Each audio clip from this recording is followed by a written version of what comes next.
Muito obrigado, Sr. Presidente. Cumprimento o Dr. Manuel Pinho e quem o acompanha, os senhores e senhores deputados, e começaria um pouco pelo fim da sua intervenção.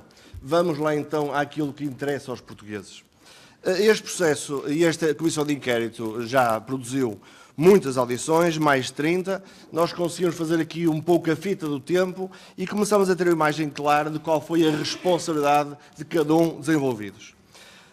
Talvez o personagem central neste processo seja mesmo o Dr. Manuel Pinho. E, portanto, é precisamente sobre esse tempo em que foi Ministro, 2005-2009, que estamos especialmente interessados em ouvi-lo. E entendemos que o Sr. Doutor tem especiais motivos para querer ser ouvido aqui, e para desejar ser ouvido aqui, e para ter a oportunidade de falar aqui. Desde logo porque é um tema muito falado e há muitos meses sobre o qual detém informação privilegiada.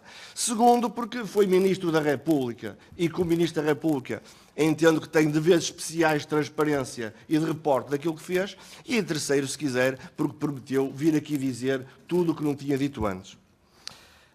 Vou dividir a minha intervenção inicial entre o que fez e depois porque é que fez. Porque é tão importante para nós o que é que fez, bem como as motivações que levaram a essas decisões. A verdade, Sr. Ministro, é que começou com uma... Sr. Ministro, não, Sr. Doutor, é que começou com uma primeira assunção que me parece importante, que é eu assumo politicamente todas as decisões realizadas no meu mandato, 2005-2009, sendo que, conforme dizia há pouco, cada governo que está é lá com ele. Cada governo tem que decidir ao momento e assumir a responsabilidade. E é exatamente nesse contexto que lhe pergunto se, considerado tudo o que vinha de trás, nomeadamente relativamente aos CMEC, e começo por aí, o Decreto-Lei 185, a Lei 52 de 2004, o próprio parecer da IES, ou seja, concordava com os termos que vinham do governo anterior, entendia que existia equilíbrio financeiro na legislação em causa, mesmo conhecendo o teor do parecer da IES? Sr. Deputado, muito obrigada. Se o Sr. Deputado não se importasse, talvez pudéssemos dedicar uma intervenção específica ao parecer da IES, que eu não conhecia e encontrei na internet diligência do Partido Comunista Português. E, portanto, nem sei se tenho a última versão. Lia com cuidado, mas lia recentemente, porque foi tantas vezes mencionada aqui nesta Comissão Parlamentar de Inquérito, que eu tive curiosidade e fui estudá-la. Não a conhecia. Relativamente aos CMECs, cumpre sublinhar que não se trata de uma imposição da Comissão Europeia. Trata-se de um pedido do governo português, ao qual a Comissão Europeia acedeu em setembro de 2004, se não me falha a memória. É um modelo, entre outros, nomeadamente o chamado parecer demolidor da ERS aponta para outro modelo que, aliás, não é explicitado no relatório, um modelo de leilões virtuais. O modelo dos CMECs é um modelo perfeitamente possível, tecnicamente chama-se um contrato às diferenças. Não só sabia quem tinha tratado na elaboração dos CMECs, mas vi também algumas intervenções nesta CPI, e os ministros envolvidos e os técnicos envolvidos merecem todo o respeito. E, portanto, não tenho razão nenhuma para estar a duvidar que dentro das alternativas foi tomada uma decisão legítima pelo governo da altura. Mais uma vez, as pessoas merecem todo o respeito e, mais importante, a Comissão Europeia, posteriormente, já veio confirmar a boa aplicação dos CMECs em uma, duas, creio, 3 ocasiões. E, portanto, é a resposta que tenho a dar. Não sei se respondi. Muito obrigado. Sr. Doutor, começamos francamente mal. Começamos francamente mal quando o decisor máximo político começa por vir assumir nesta Comissão que o parecer da entidade reguladora, que é um parecer altamente relevante, lhe passou completamente ao lado na apreciação das matérias e, portanto, no mínimo, ficamos preocupados. Agora, O Sr. Doutor, no seu consulado, não se limitou especificamente e puramente a dar cumprimento às normas via um trás. Desde logo porque podia alterá-las, até porque estava no Governo, podia cumpri-las de outra forma, mas há decisões que cabiam apenas e só ao seu Ministério, ou, dito de outra maneira, até que o Sr. Doutor não delegou competência no Estado de Estado, foi uma competência própria que assumiu e nunca delegou, tomou decisões relativamente às rendas que foi tomado por si. O Decreto-Lei 240 de 2004 pressupunha duas formas de cálculo dessas taxas. Uma relativa à taxa de descontar os cash flows previstos para os CAI e outra para determinar o valor da anuidade a que a EDP teria direito e tinha de ser calculada nos termos do próprio Decreto-Lei. O parecer da ERSE, que ignora, refere a isso, e o parecer da ERSE alerta precisamente que a opção não era inocente e a opção tinha consequências, e consequências na ordem de várias dezenas de milhões, com impactos negativos no bolso portugueses.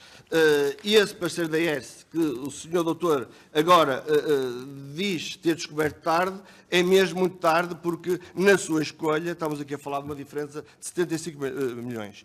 Pergunto-lhe sabendo hoje o que sabe, e depois de ter lido o parecer da ERSE, que lhe chegou através do PCP da internet, o que é que acha da sua decisão à data? Sr. Deputado, chegou-me o parecer de 2004, porque o de 2017, o PCP há de me perdoar, mas esse também ainda não consegui. Ainda não está disponível. Ora bem, se eu por acaso desconheço esse parecer, eu não sou o único, porque o ministro que me antecedeu também não conhecia o parecer. E o ministro que me antecedeu também não conhecia o parecer. Portanto, eu já era o terceiro. Eu tive uma reunião com o Sr. Engenheiro Álvaro Barreto quando tomei posse. É uma pessoa distinta e teve uma conversa muito franca comigo a inteirar-me dos dossiês. Não me referiu nenhum parecer, porque também não conhecia. Mas, reportando à questão das taxas de juro, que o Sr. Deputado referiu, eu não tenho aqui um registro de gravação, porque há uma intervenção fulminante do Sr. Deputado, quando o ex-presidente da ERSE veio a esta comissão, em que o Sr. Deputado arrasou, e muito bem, tudo aquilo que esse relatório dizia em termos de... Eu não conseguia fazer melhor. Acho que foi brilhantíssimo. E, portanto, o que o Sr. Deputado fez foi, olha, 1 não se verificou, 2 não se verificou, 3, 4, 5. E, portanto, eu poderia remeter o Sr. Deputado para a intervenção do seu colega de partido. Mas, para sermos mais exatos, no estudo de 2017, a ERSE identifica sobrecustos de 510 milhões de euros. Muito bem, eu, como não li o parecer, não posso estar a comentá-lo. Há uma coisa que eu posso fazer, é que nas 4 linhas que são indicadas como origem dos sobrecustos, todas elas são medidas aprovadas anteriormente e 3 delas a semanas antes de eu tomar posse. No que diz respeito às taxas de juros, foi aplicada rigorosamente os dispositivos que estavam na lei, mas voltando ao estudo de 2017, aponta para um total de 510 milhões de euros. Se não me falha a memória, mas vamos descobrir isso aqui.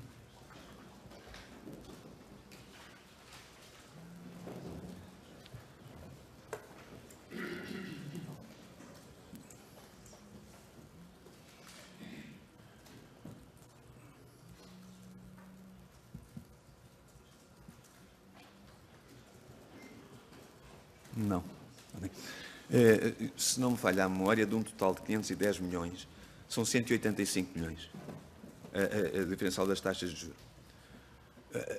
Talvez os seus deputados me possam esclarecer, porque eu vivo no estrangeiro e não acompanho estas questões, mas dos 510 milhões de euros de sobrecusto apontados pela ERSE, agora a ERSE vem reclamar 380 à EDP. É correto o número? E são os 380 que são incluídos na tarifa de 2018.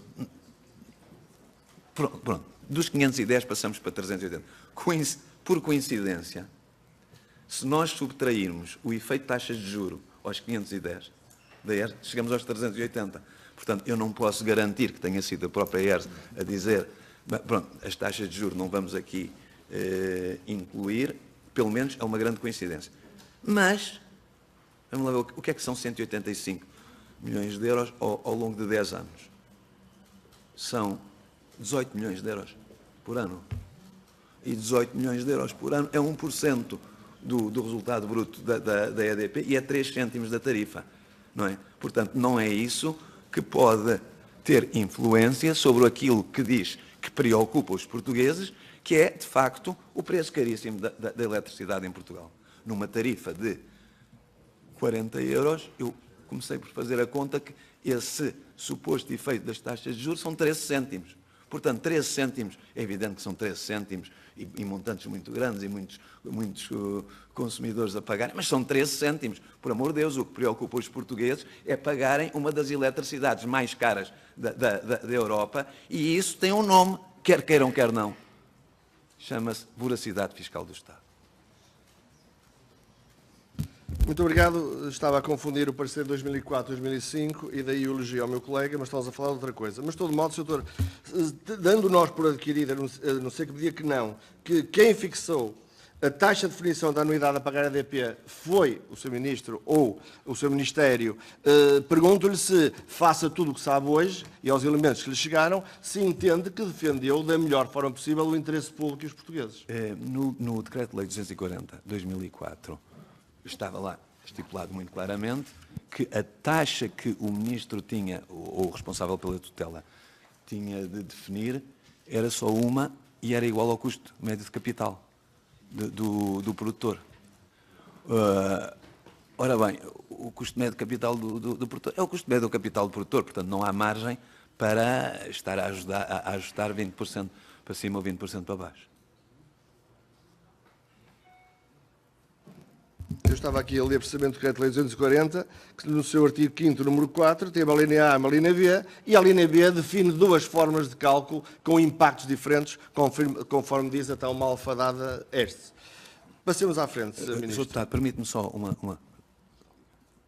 Peço desculpa. Permite-me só uma clarificação. O Decreto-Lei 240/2004 define duas taxas. Uma taxa é a taxa do mercado da dívida pública mais um spread. E a outra é o custo médio de capital. Quer dizer, são duas taxas objetivas. Quer dizer, o responsável pela tutela não tem margem para estar a ajustar para mais ou para menos. É um dado.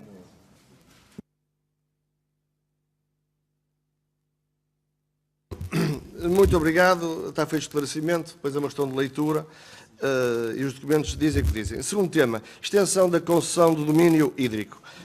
Sr. Doutor, na sua opinião, e admitindo que fosse intenção do Governo anterior entregar as barragens à EDP, pergunto se as decisões do Governo anterior, entendo, foram acertadas ou não. Sr. Deputado. Sr. Deputado, do Governo anterior, à qual o Sr. Dr. Manuel Pinho fez parte. Foi. Exatamente. Portanto, eu posso fazer uma exposição sobre a extensão do domínio hídrico ou deixamos isso para depois e respondo só a essa questão concreta? Então, não, para depois, não, para mais tarde. Muito bem, então vamos a isso. Extensão do domínio hídrico.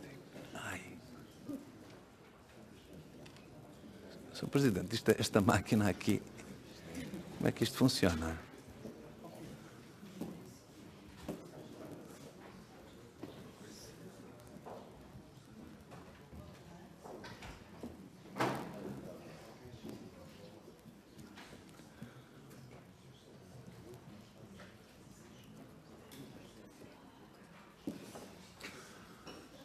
Ora bem, posso? Portanto, ficou aqui, Portanto, ficou aqui claríssimo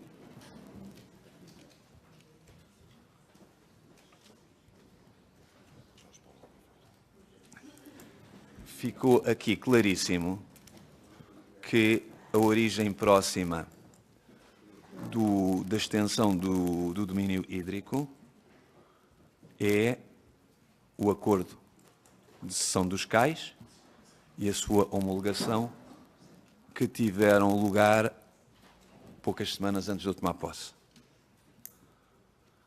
Há depois um facto que todos os seus deputados entenderam com estranheza, foi como todos os envolvidos no acordo de cessão dos cais não se lembram do que aconteceu, e eu isso não posso nem devo comentar. Também foi visto no âmbito desta CPI, que para além da causa próxima da extensão do domínio hídrico, há o Decreto-Lei 240, 2004, e legislação de 1995.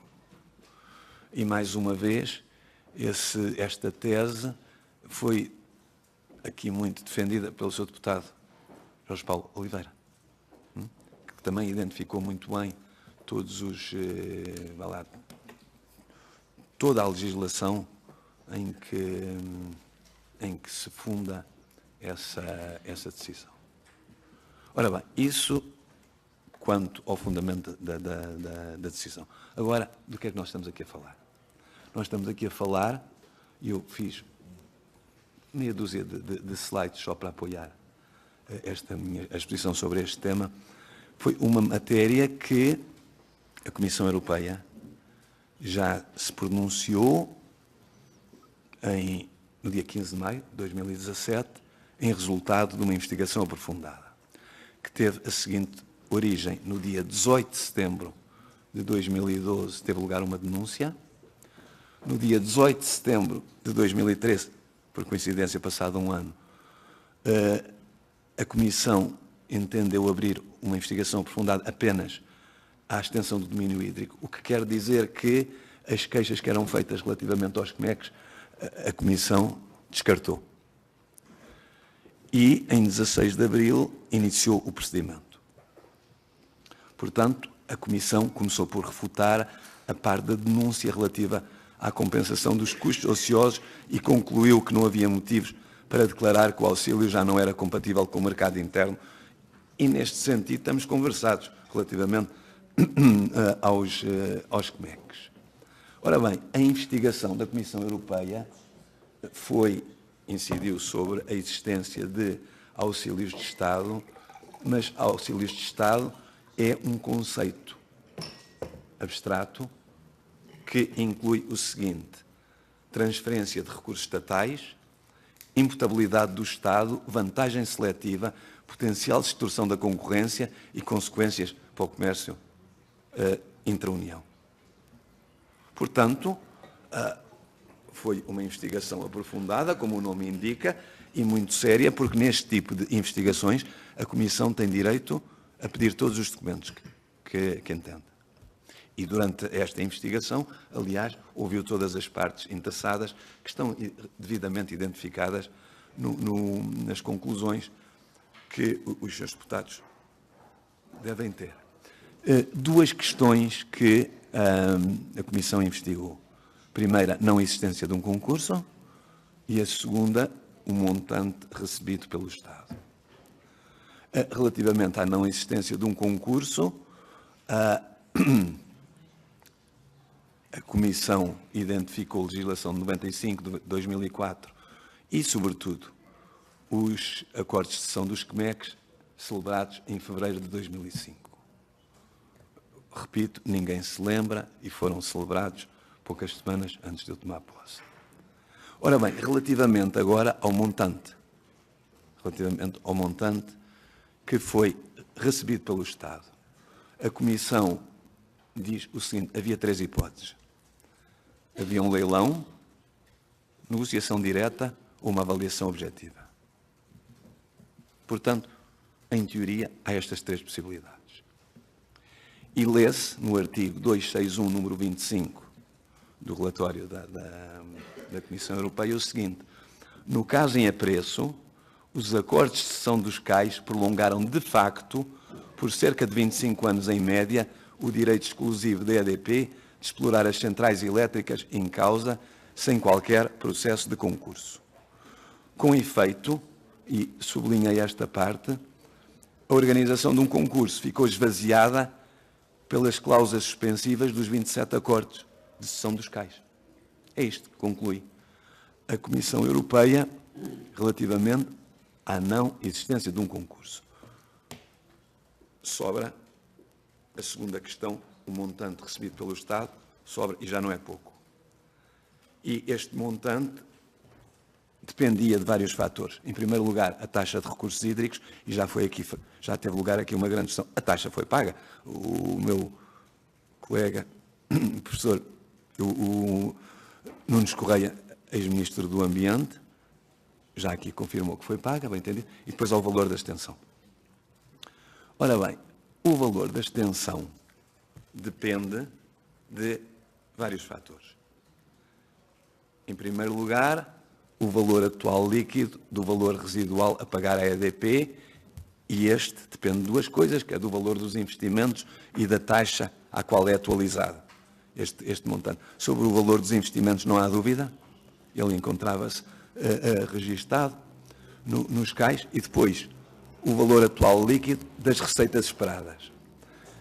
E o valor líquido das receitas esperadas depende da produção esperada de eletricidade, e aqui vieram técnicos especialistas, o modelo valor água, toda a gente conhece. Também toda a gente ouviu falar, mas ninguém conhece, nunca vi o modelo. Mas pronto, isso é a parte quantitativa, material do modelo, do preço de referência de eletricidade, e esse é determinado pelo Governo, e o custo de capital. Portanto, temos aqui três incógnitas, que é a taxa de atualização do valor, do valor residual, é o custo de capital e o preço da eletricidade.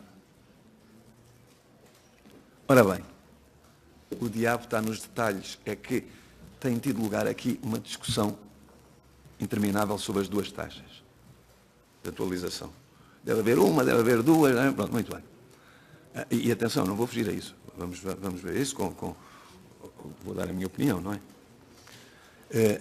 Mas não podemos esquecer a terceira coisa, que não é menos importante, que é o preço. E o preço é determinado pelo Governo. E o preço, como os seus deputados já sabem melhor do que ninguém nesta altura, estava determinado no Decreto-Lei 240/2004 e era 36 euros por megawatt-hora. Ora bem, eu peguei neste quadro de uma das apresentações que foi feitas aqui perante esta CPI e não tenho maneira de reproduzir as simulações para verificar se está correto. Pelos valores extremos, pelos valores que estão ali assinalados a azul e a verde, parece-me que estas simulações estão certas, porque é possível cruzá-las com o documento da Comissão Europeia. Muito bem. E se, pois é que não vêem, dado que está a verde, não vêem o valor, mas ao menos o Sr. Presidente vai ver. Ora bem, há ali um valor que é 6,6, que é as duas taxas de atualização, valor residual e do cash flow de exploração, 6,6. Vamos lá ver uma coisa. O que é que dá 6,6 conjuntamente com o preço do Decreto-Lei 240/2004? Dá 732 milhões de euros. Portanto, quando esta questão começa, o valor é 732, mas é 732 para toda a gente. Porquê? Porque todos partem de um preço de 36 e depois a questão é uma ou duas taxas, mas vamos dar de barato. Vamos pôr só uma.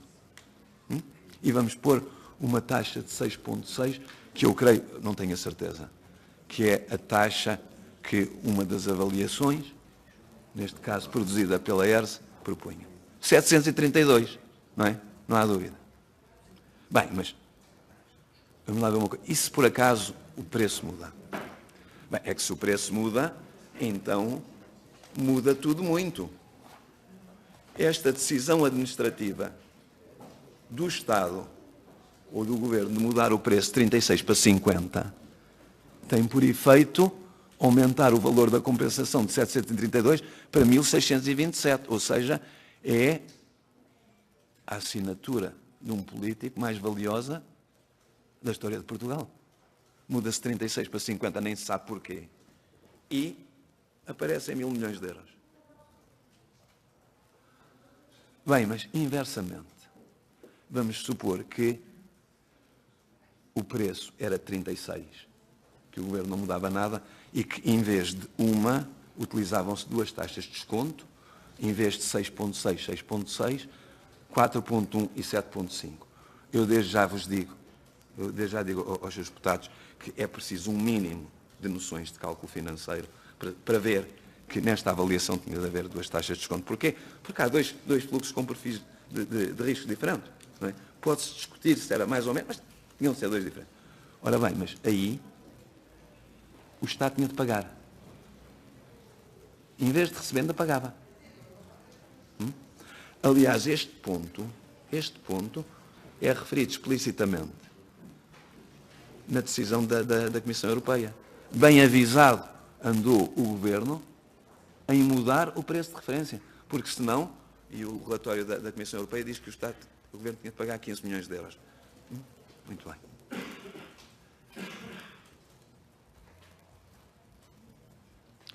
Portanto, o que é que o Governo decidiu? O Governo decidiu, por razões que vamos ter a oportunidade de desenvolver, mudar o preço de 36 para 50 euros. Eu tenho de confessar uma coisa. Quando me disseram isto, eu disse, atenção, estão a mudar o preço de 36 para 50 euros, isto vai ficar mais caro. Será que o Estado paga? O Sr. Deputado agora diz não, porque já sabe da história. Mas também no princípio disse, ai. Hã? Estudou, mas imagina um ministro que tem 1000 coisas para fazer, vão aumentar o preço de 36 para 50. Ai, meu Deus, o que é que estão a fazer? Tenho a certeza. E disseram, não, Sr. Ministro, isto é totalmente imaterial. O que muda é a componente fixa e variável do CMEC. Portanto, o CMEC inicial, que era 3.000 milhões de euros, passa para 800, pronto, e a parte variável aumenta. Mas está a ver, o Sr. Deputado diz, nós estudámos. Pois estudámos, mas veja bem uma... Hã? Mas já lá vamos. Eu depois eu prefiro deixar essa parte, está bem? Porque senão esgoto todo o tema do domínio hídrico, que também posso fazer, não é? Ora bem. Vamos tentar evitar o diálogo entre... Está bem, peço desculpa. Para podermos ser mais objetivos, por favor. E, portanto, esta mudança do preço de 36 para 50 não muda, não altera o montante total dos pagamentos, muda o peso relativo, parte fixa e parte variável. Há uma justificação, é conforme está de acordo com a evolução do mercado. Se nós formos a ver o mercado para a frente, pronto, foi mais ou menos isto.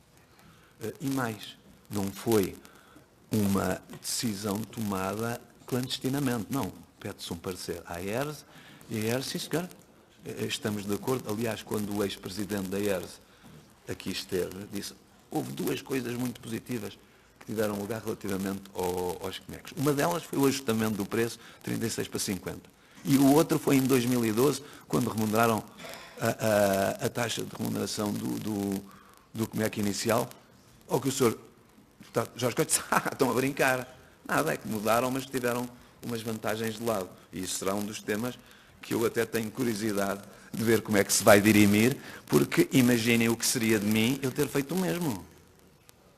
Quero dizer, eu que fiz tudo, como se costuma dizer, by the book, e anda-se com estas histórias. Não, EDP, tu dizes que pagas isto, mas eu dou-te umas vantagens de lado. A mim parece uma coisa de pôr os cabelos em pé, e estou muito curioso, porque certamente tem de ser uma história mal contada, porque é uma coisa tão séria, meu Deus. Ora bem, havendo dúvidas sobre as taxas de atualização, Muito bem, manda-se o especialista. Manda-se um especialista. Estavam 2 avaliações em causa, equipas esplêndidas.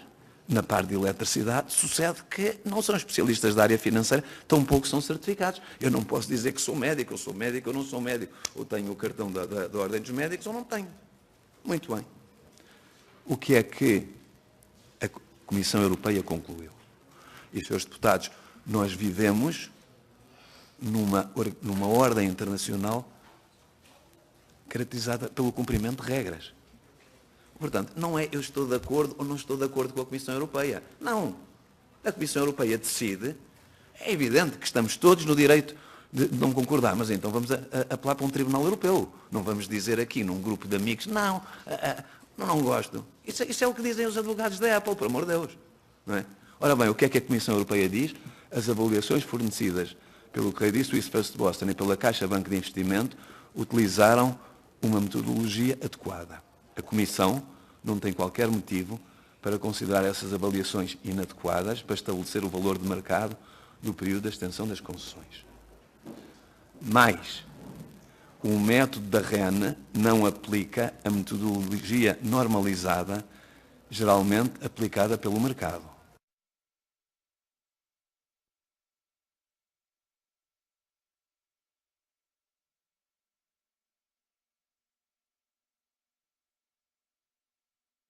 Após análise cuidadosa, a metodologia utilizada por Portugal para avaliar o preço da extensão pode ser considerada satisfatória. Em caso de concurso, Portugal teria tido de pagar à EDP o montante dos ativos não amortizados no final do período da concessão dos CAIs, ou seja, 1.356 milhões de euros. O preço da extensão baseia-se no pressuposto de que o preço da eletricidade é de 50 euros megawatt-hora. Deve salientar-se que a compensação pelos custos ociosos avaliados no mesmo período se baseou numa estimativa de 36. Aqui está a diferença entre os 36 e os 50. Agora, peço atenção, se esta hipótese tivesse sido escolhida para o cálculo do preço da extensão, Portugal teria tido de suportar um preço negativo, ou seja, teria de pagar 15 milhões de euros de valor atual líquido. Ou seja, há aqui um argumento. Se a EDP pagou 754 e podia ter recebido 15, ela pode dizer, atenção, eu é que tenho razão de queixa. Mas não tem razão de queixa porque pela primeira vez na história, a EDP não só pagou pela extensão do domínio hídrico e pedia aos deputados para se lembrarem de uma coisa. A EDP pagou um adicional de 300 milhões de euros pela licença de construir novas barragens. E nunca tinha pago na vida. Portanto, pagou 700 nesta altura, pagou 300 a seguir. E mais, mas isso deixo para outra resposta, não recebeu os 650 reclamava de garantia de potência. Mas isso, para não esgotar todas as questões, deixava-me por aqui. Recordo 2 respostas que foram dadas nesta CPI. O Sr. Presidente deve-se lembrar destas respostas e de quem as deu. Sobre as taxas, está mais de acordo com a avaliação dos bancos ou da ERSE? Estou mais de acordo com a avaliação dos bancos. Por amor de Deus, isto é, não estou mais ou menos. Eu, quando vou a um médico, da REN, eu, quando vou a um médico, eu não estou mais de acordo com a opinião de um médico ou de uma pessoa muito interessada, mas que não é médico, não é? Outra resposta. Acho que deviam ter sido utilizadas 2 taxas, mas as usadas foram um exagero. Sr. Deputado, não pode ser assim. Uma avaliação financeira é uma avaliação financeira. As taxas de desconto não é aqui uma... Não se joga as taxas aos dados. Hã? Já conhecíamos essas respostas. E a sua agora qual é? Atenção, a minha resposta é que eu confio nos profissionais habilitados. Confio nos profissionais habilitados. Uma delas é a taxa da dívida pública mais um spread, e isso é uma coisa, é um dado objetivo, e a outra é o custo médio do capital, que é um dado tão objetivo quanto possível. Eu não sei se respondi. Não, se calhar não respondi. Muito obrigado. De volta à terra. A pergunta era simples: concorda ou não concorda? A pergunta é esta: abdicando do concurso, entendeu fazer a entrega à EDP. Pergunto-lhe, sendo este um valor estratégico, esta extensão estratégica para a EDP, pergunto, negociou com a EDP, não negociou, foi valor de avaliação, o que é que aconteceu entretanto? Sr. Deputado, tanto quanto me lembro, isto é um processo que vem de trás, em que é dada à EDP a condição suspensiva, através do acordo de cessão de cais. Eu não me lembro de ter andado a discutir. Não, isto é um processo que estava na calha e que, pela primeira vez, o Estado ia receber um montante muito importante. Nunca tinha recebido. Ou seja, não negociou-se, se eu bem percebi. Bem, chegados aqui, Sr. Doutor, entramos naquilo que é o enorme elefante branco que está no meio desta sala e que tem a ver não com as decisões que tomou e assumiu-as aqui todas e, portanto, nós mediremos, ou alguém me dirá qual é o impacto delas, foram mesmo suas e assumiu-as como suas, afinal não é tão de trás como isso, mas as motivações agora também nos preocupam. E as motivações preocupam porque há aqui um triângulo que é impossível de evitar, que perspassa a sociedade portuguesa, que é o triângulo BES, EDP, Manuel Pinho. E este triângulo BES, EDP, Manuel Pinho faz colocar uma enorme suspeição sobre todas as suas decisões. E, portanto, sou obrigado a perguntar-lhe, sabendo-se ou dizendo-se que recebeu, 2002 a 2014, um valor fixo, fora outros, em offshores, de qual é o último beneficiário, sozinho ou acompanhado do seu cônjuge, pergunto-lhe, na qualidade de ministro, recebeu valores direto e indiretamente, diretamente para si ou para offshores, das quais tinha controle algum valor de alguma entidade? Que offshores é que tinha? Quais eram à entrada e quais eram à saída? Obrigado.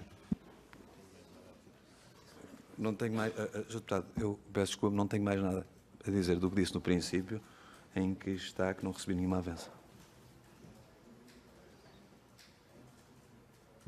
Sr. Presidente, a Comissão avaliará no devido tempo, sendo que, em bom rigor, só pode ser mesmo pelo problema da incriminação o que se registra. E continuo, porque estas são as perguntas que eu trouxe. Há 4 meses o senhor divertiu-se na Comissão de Economia, sabendo que era convidado, porque nós não podemos ir mais longe. Mas hoje é uma Comissão de Inquérito e as perguntas vou-lhe fazer. E, em bom rigor, o senhor devia responder. Tinha todo o interesse em responder. A segunda questão tem a ver com o seguinte. Na qualidade até de ministro, também tinha uma sociedade imobiliária que fez um negócio com o Grupo GES, um negócio extraordinário. Era um negócio em que compra o imóvel ao Grupo GES, financia a construção com o dinheiro do GES, vende metade do imóvel ao GES e depois o GES perde dinheiro a revender o que tinha. Isto é verdadeiramente extraordinário. Fala-se em ganhos superiores a 4 milhões de euros e depois fala-se ali num prejuízo do GES, sabendo nós que os prejuízos do GES acabam por ser normalmente os prejuízos portugueses. Pergunto-lhe, tinha ou não tinha uma sociedade imobiliária com a senhora, a sua mulher, e fez ou não fez este negócio com o Grupo GES? Posso? Sim, sim. Sr. Deputado, em primeiro lugar, eu, no dia 17 de julho, que foi um dia difícil para mim, se estão recordados. Pois, mas o Sr. Deputado é que não teve a manhã que eu tive. Eu não vim aqui divertir-me. Eu vim aqui com o maior respeito pelo Parlamento. Preparei com extremo cuidado a minha intervenção. Estava disponível para dar todas as respostas nos termos acordados. E o meu advogado pode dar aos seus deputados o texto dos e-mails que foram trocados, em que ficou muito claro... Não me leva mal, mas a reunião de julho já foi. Pois, mas... É que ainda assim, o Sr. Presidente evocou-me alguma necessidade de gestão do tempo, porque tem compromissos que já não vai cumprir. Já vi que já estamos aqui há cerca de 2 horas e estamos no primeiro deputado da primeira ronda. Está bem, mas só para dizer que foram acordados os termos da minha vinda cá. E eu cheguei cá e, infelizmente, fui confrontado com uma realidade completamente distinta. Portanto, peço desculpa, mas convidaram para uma coisa, escreveram isso, acordaram por escrito, e depois, com que situação com que foi confrontado, totalmente diferente. Quanto a negócios imobiliários que o Sr. Deputado referiu, a única coisa que digo é que é totalmente mentira, não é? E não posso dizer mais nada, mas como cabe dentro dos outros tempos, mas é totalmente mentira.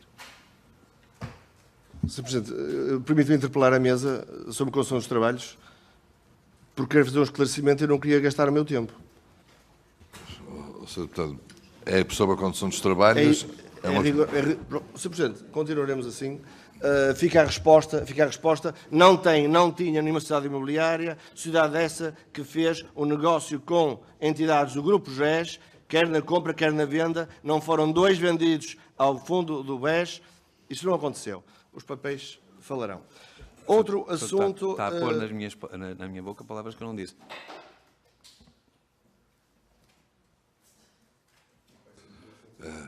Bom, se calhar o melhor é o Sr. Doutor voltar a responder à questão levantada, porque agora até eu já estou com dúvidas. Penso que ficámos todos aqui um bocado baralhados. Ou tinha ou não tinha, porque a ideia com que eu fiquei também da resposta que deu foi que era mentira, que não tinha. Não, portanto, dos negócios milionários é mentira. Eu não sei o que é que são negócios milionários ou não. A questão que foi levantada foi que, enfim, era aquela questão que foi referida por Sr. Deputado, da compra, da venda de um determinado ativo imobiliário, e é sobre isso que é a questão. Portanto, eu não respondo mais. Senhor Doutor. O Sr. Doutor disse que não tinha nada a responder para além daquilo que respondeu. Posso concluir isto desta forma? Sr. Deputado, para concluir, penso eu, a sua primeira ronda. Para concluir, perguntar ao Sr. Doutor se entende como normal ou se foi esse o procedimento de as entidades que se relacionam com o Governo de Portugal e com o Ministro da República se relacionam na base de indicações dadas pelo interessado relativamente à composição, à elaboração de documentos como sejam resoluções do Conselho de Ministros com impacto económico relevante. Ou seja, nomeadamente a EDP, e os e-mails foram trocados entre responsáveis da EDP e membros do seu gabinete, alguns deles até dizendo que seriam dirigidos a si. Tem conhecimento disto? Deputado, o conhecimento que tenho disso é do que vi dos registros vídeos desta comissão. Não vi, por acaso, que alguns fossem, que alguém tivesse dito que eram dirigidos a mim, mas eu gostaria que enquadrássemos a questão. Veio aqui a Sra. Presidente da TESB Energia, em que disse que quando lhe deram a opção, quando deram a opção à empresa de aderir aos CMECs, ela discutiu de livros abertos com a REN, na altura até falou no reuniões no Porto, em que tiveram toda a informação sobre as pretensões do Governo no que diz respeito aos CMECs. Foi várias vezes aqui já referido que em 2012, quando da renegociação dos contratos de energia eólica, o Governo usou letra a letra a recomendação da Associação de Produtores. Também já aqui foi referido que quando da renegociação da taxa paga pela parcela fixa do CMEC, tinha sido usado letra a letra o proposto pela EDP e mais tinha sido aceito contrapartidas que a empresa tinha ou imposto ou negociado. Portanto, está a haver aqui uma dualidade de critérios. Quando se trata das renováveis, quando se trata da taxa de remuneração dos CMECs, quando se trata da opção dos CAIs e dos CMEC, aí pode-se fazer o que se quer. E num processo extremamente complexo, em que, se a contraparte não aceitasse, caía o jogo todo, não é possível trocar informação. Eu não conheço os e-mails, mas, naturalmente, era necessário manter uma ponte de contacto com quem se estava, com a contraparte com quem se estava a atuar. Aliás, da mesma maneira que foi feito com os COMECs, porque houve aqui várias pessoas responsáveis pela negociação e parece que houve dezenas de reuniões com os produtores, e não sei se há e-mails ou se há relatórios, deve haver, não é? Muito bem.